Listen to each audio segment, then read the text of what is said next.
We've all had those days where we genuinely feel like that we've been working for the whole day, but by the end of it, if we're really being honest with ourselves, we haven't actually got a lot of work done altogether. The reason why I bring this up is because this is probably the worst state that you could be in.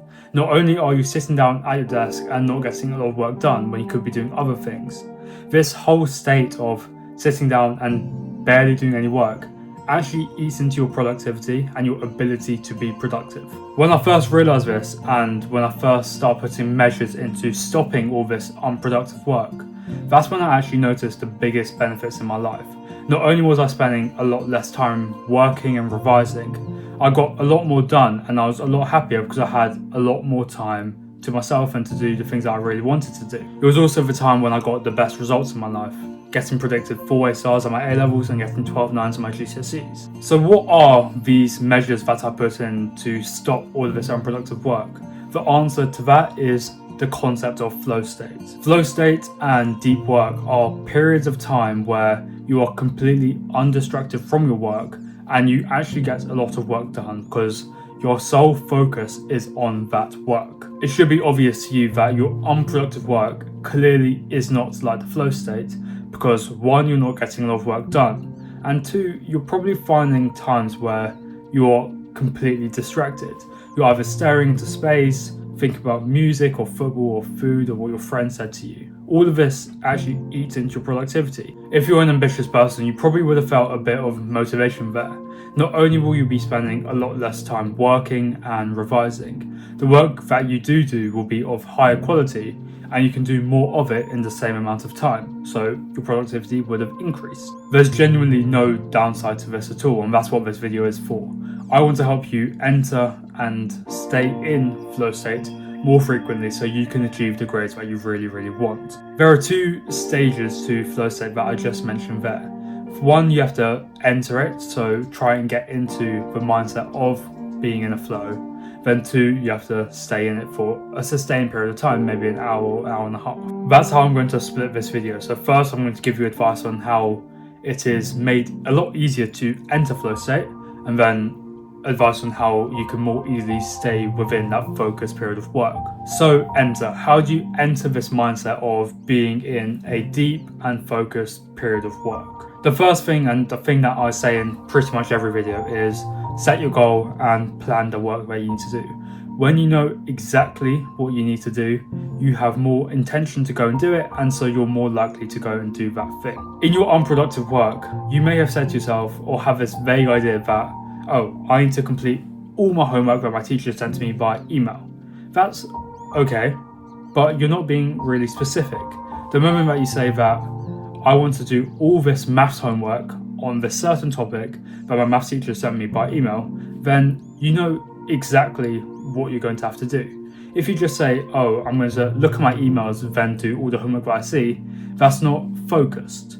You're going to be spending a lot of time in your work session finding the work that you need to do instead of doing the work itself. The way that I do this, and it's probably quite intuitive and common sense, is by simply writing down all the things that I need to do. In my Discord down below, I've got a really good example of this on a post that I created recently of me planning my revision for my upcoming mock exams. What I've done is that I've just written down every single topic that I do need to cover, although this may not be like the same as what you need to do. I've written down every single topic and ticked all the ones that I've made revision notes for. What you can do now is do something similar. What are all the tasks that you need to do to consider this day successful? Maybe you have to complete 3 pieces of homework and do a bit of revision on some subject that you do. Maybe it's physics or maths or whatever. The more specific you can be, the more likely you'll be undistracted during that work. A way to make this even stronger is by finding all the tasks that you need to do and bringing all the resources that you need for those things onto your desk already. So before your work session, you don't have to go moving around about your room, about your bag, on your folders, looking for the sheets of paper or the information that you need to do your work. Take out your folder, take out your bag, put it all on your desk before you start working, and then you're more likely to not be distracted looking for things during your work session too. The next 2 things about entering flow state are all about preparing for the work session itself. So the 2 things are try to avoid carbohydrates before you work and set up a distraction flashcard, which I'll explain more about in a moment. The reason why I say no carbohydrates before your work is because I genuinely feel a bit more fatigued and a bit more tired and less focused after I eat and when I start doing my work. This may just be for me in particular, but I do really notice a difference. When I eat and I go and do work afterwards, I feel a bit more lethargic and a bit more fatigued and a bit more lazy.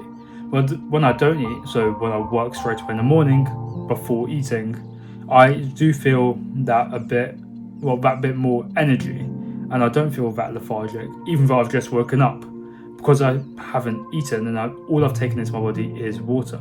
That's something that you could try, but it's not something that I would say is a staple and something everyone should do. What I think everyone should do is set up a distraction flashcard for your work. This is all about writing down all of the things that distract you during your work session. So let's say you have this card and in the middle of your work session you get this random reminder that you need to put your keys in your bag, or you need to text your mum about something. That's not what you should be doing right now. What you need to be doing now is your work. So what happens if you forget? What are you going to do? Write it down on this distraction card so afterwards you can see all of the random little thoughts that you had, or the tasks that you need to do, or your reminders after your work session, so that it doesn't distract you while you're doing your work. For most distractions, they're quite easy to push away. Maybe it's this random thought of this girl that you saw at the gym, or maybe it's something else. Most of those things you can just push away quite easily. But if it's something that's genuinely quite important, like an important reminder, then do put it down on that flashcard. Notice I've said you still do get thoughts during that deep work period. Your brain won't just switch off because you're saying to yourself, I'm going to do work.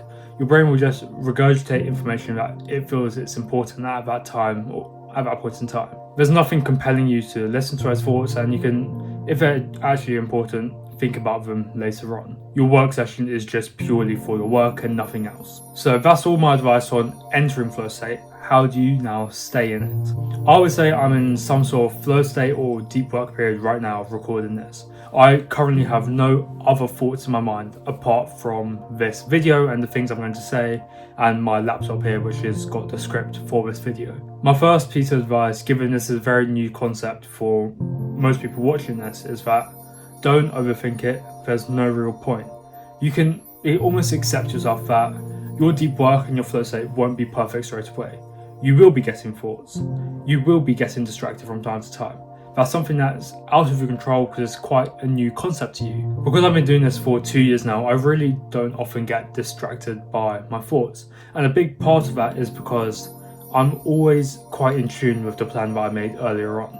So let's say on my plan I had 3 pieces of homework to do and a bit of revision, right? That's all I need to do to consider that day successful. I'm not going to leave my desk until that work gets done. That's why I can push away those thoughts. I've already set intention for myself. I've spent good time, planning the work that I need to do. And if I don't do it, it will simply just be disrespect to my previous self. The person that had good intention for me to do my work properly. By not doing the work and by indulging in those distractions, you'll be putting yourself at a disservice. There's no real point being distracted or trying to make yourself distracted, or even just indulging in those thoughts when your previous self has said, this is what I need to do. Now, if I do get this done, this day will be great. If I don't, it won't. Following on from this, turn that plan into a checklist. By saying that I'm not going to leave my desk until this work is done, keep track of that so you know how much work you've actually done. By doing that, not only will your work be quite productive, as before you're saying, oh, I don't actually get a lot of tasks done. By ticking things off, you're saying to yourself, oh, I actually am productive. I got 3 tasks done in an hour, okay? You're actually being productive. And it's very different to the old version of you who was doing work, maybe 10 hours in a day, and got 2 pieces of homework done. Because you're just sitting at your desk and procrastinating the whole time. Now, setting your intention to do work, ticking things off when you get them done, you're doing 6 pieces of homework in 3 hours. There's a massive difference in how much output you're producing and your efficiency with time. A couple other things that I'm going to mention are use your distraction card if you're genuinely getting distracted with really important things. But I've already discussed that, so I won't spend a lot of time on that. The final thing is meditate back onto your work after you get distracted. I speak a lot about meditation on this channel, and it's something that I do every single morning for 15 minutes. All meditation is the act or the practice of bringing your attention back to a specific thing. I normally do it with my breath, or I just try to keep my mind empty. So if I do get a thought during that meditation period, I'll bring my concentration and attention back to an empty mind. When you try to avoid a distraction, what you're doing is taking your focus and attention from that distraction back onto your work. So you're meditating back onto your work. I feel that this action step is really quite advanced because it takes your action and the things that you need to do outside of your work session. Everything else you can do within the 3 or 4 hours that you're working for. This is something that I do every single day, every single morning, outside of my work, that will help me for my work. The amount of leverage that this task has is insane. And I bet this is something I'll continue to do for years to come because of the sole benefit it has of helping me focus in whatever I do, whether that's YouTube or my schoolwork or my exam revision. I notice massive differences when I meditate, so when I practice bringing my attention back onto my mind or onto my work. Meditation has the highest ROI of any task that I've ever done, return on investment. So for the 15 minutes a day that I meditate, I notice tangible effects on my productivity and on the quality of my work. It's simple. I think everyone should meditate, but if it's something that doesn't appeal to you, then fair enough, you're missing out. In fact, that's a little bit harsh, but I do genuinely think that everyone could benefit from at least doing a couple minutes of meditation per day. It doesn't have to be a lot. So long as you do something, you're doing some active practice of trying to stay focused on whatever, which will eventually amount to being more focused in your work. So it is really worth it. And yeah, that's all the advice I have about staying in flow state.